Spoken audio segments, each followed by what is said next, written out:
અમે જઈ રહ્યા છીએ ડભોડા. બાલીબેન બધા, મની કિશન, ડભોડિયા હનુમાન દાદાની ભલે આપણે જો જઈએ ડભોડા મોમાન ઘેર નહીં, હનુમાન દાદાના ઘેર. મોમાનું ઘર ડભોડા, દાદાનું ઘર નહીં. તો મિત્રો અમે ફાઇનલી ડભોડિયા હનુમાન દાદાના સાનિધ્યમાં આવી ગયા છીએ. સરસ મજાનો અહીંયા બદલે છે, સાઈડે બધા બેઠા છીએ. આરતી બધા કરી છે.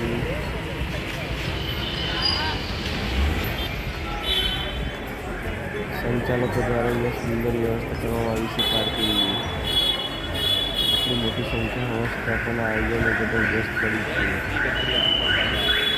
આપ સૌની મનોકામના પૂર્ણ કરી જબરદસ્ત માનવ મેળામણ કરાવે છે.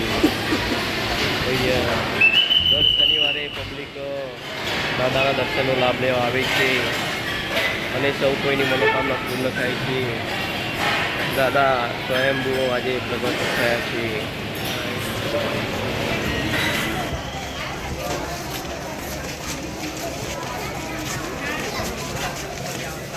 જય શ્રી ડભોડિયા હનુમાન દાદા. દાદા સવારનો સમય છે, થોડી ભીડ રહી છે. ગરમી છે તો બપોરે થોડી સંખ્યામાં પણ રહે છે.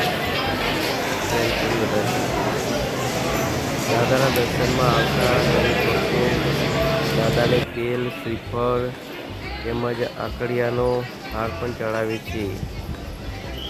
આમ દાદા સૌની મનોકામના પૂર્ણ કરે છે. તેલના ડબ્બા પણ અહીંયા ભક્તજનો માટેની વ્યવસ્થા કરેલ છે.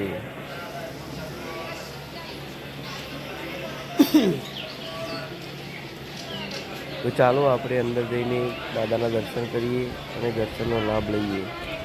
તો અમારા વિડીયોમાં બન્યા રહેજો.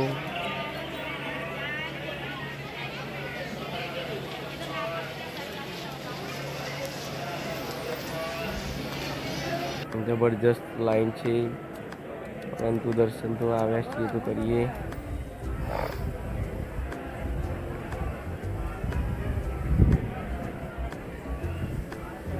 જય શ્રી ડભોડિયા હનુમાન દાદા. દાદા આપ સૌની મનોકામના પૂર્ણ કરી. સ્વયંભૂ ડભોડિયા હનુમાન દાદા નમઃ. જય શ્રી રામ, જય શ્રી રામ, જય શ્રી રામ. સૌ કોઈ ભક્તજનો દર્શનની લાઈનમાં ઊભા છે.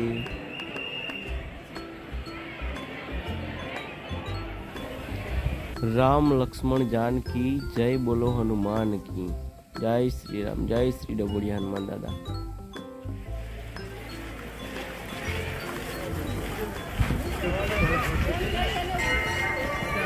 દાદાના સાનિધ્યમાં અહીંયા બીજા મંદિરો પણ આવેલા છે. તમે જોઈ શકો છો શનિદેવ મહારાજનું મંદિર છે.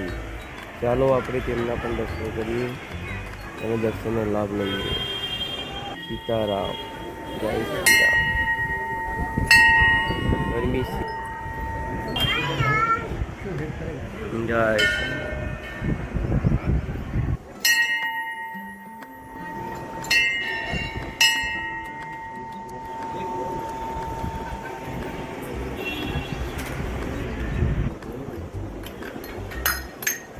જય શ્રી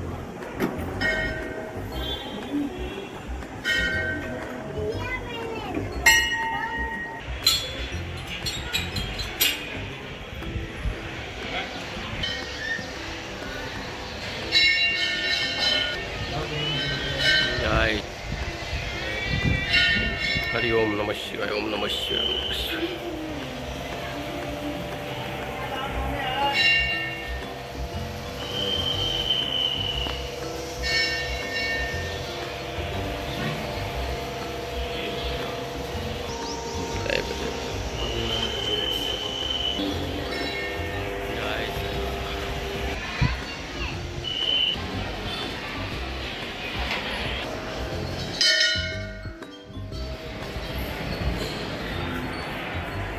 જય શ્રી રામ.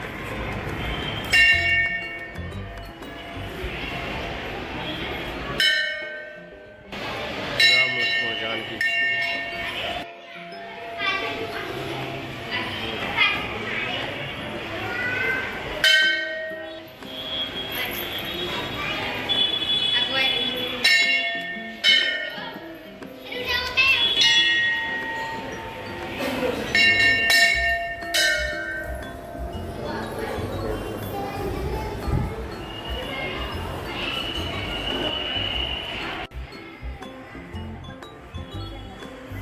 અહીંયા કોઈ પરિવાર દ્વારા કે સંસ્થા દ્વારા સુંદર મેડિકલ ચેકઅપનું પણ આયોજન ચાલુ છે.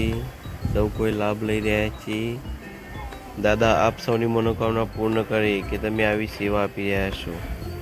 ખૂબ ખૂબ ધન્યવાદ. અહીંયા એક બીજો પરિવાર પણ શ્વાસની સેવા આપી રહ્યો છે. એ પણ એક પરિવારમાંથી આવતા હોય એવું લાગે છે. તો દાદા તમારી પણ સૌની મનોકામના પૂર્ણ કરે. જય શ્રી રામ. અહીંયા જમવા માટેની વ્યવસ્થા પણ કરવામાં આવી છે.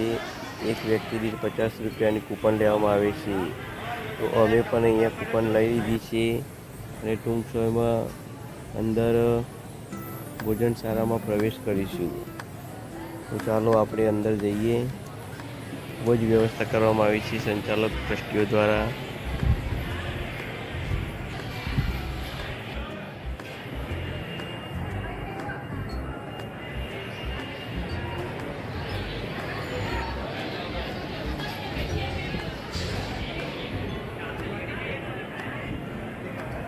જમવા માટે ભીડ ના થાય માટે 2 લાઇનની વ્યવસ્થા કરવામાં આવી છે.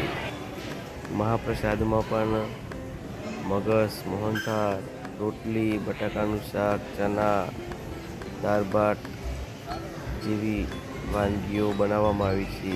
ખૂબ જ સુંદર આયોજન કર્યું છે અને આ આયોજન દર શનિવારે થતું જોવા મળે છે. દાદાને ચડતી સુખડી પણ અહીંયા અમે લીધી છે. તો ચાલો અમે પણ ડીશ લઈ લીધી છે.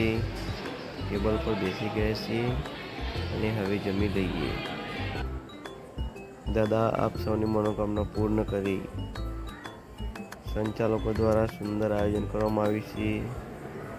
તો તેમાં પણ આપણે બધાએ સાથ અને સહકાર આપવો જોઈએ. ગમે ત્યાં ગંદકી કરવી જોઈએ નહીં. અહીંયા વ્યવસ્થા પણ જબરજસ્ત જોઈ શકો છો. મોટા તપેલાઓ, જ્યાં ત્યાં ગંદકી પણ જોવા મળતી નથી. રોટલી પણ મશીન દ્વારા બનાવવામાં આવે છે. ખૂબ સુંદર આયોજન કર્યું છે. ધન્યવાદ.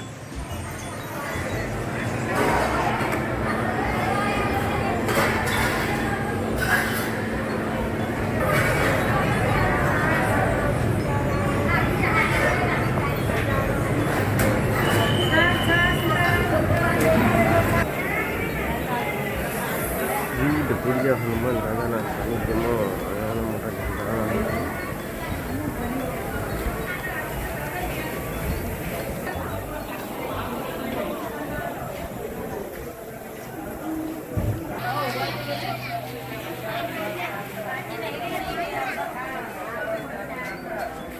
કે યુટ્યુબર્સ છે કે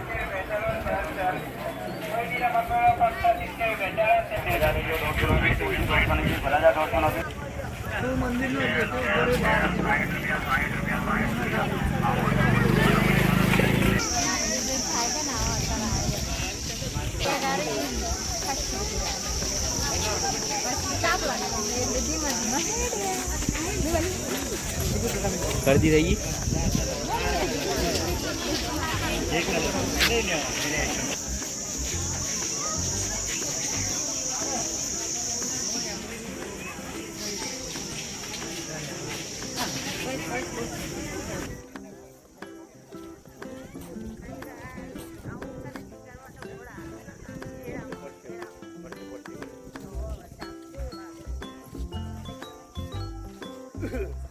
તો ચાલો હવે મળીએ નવા વિડીયોમાં. આજનો વિડીયો અહીંયા પૂરો કરીએ છીએ. જય શ્રી રામ, જય શ્રી ડબોડી હનુમાન દાદા.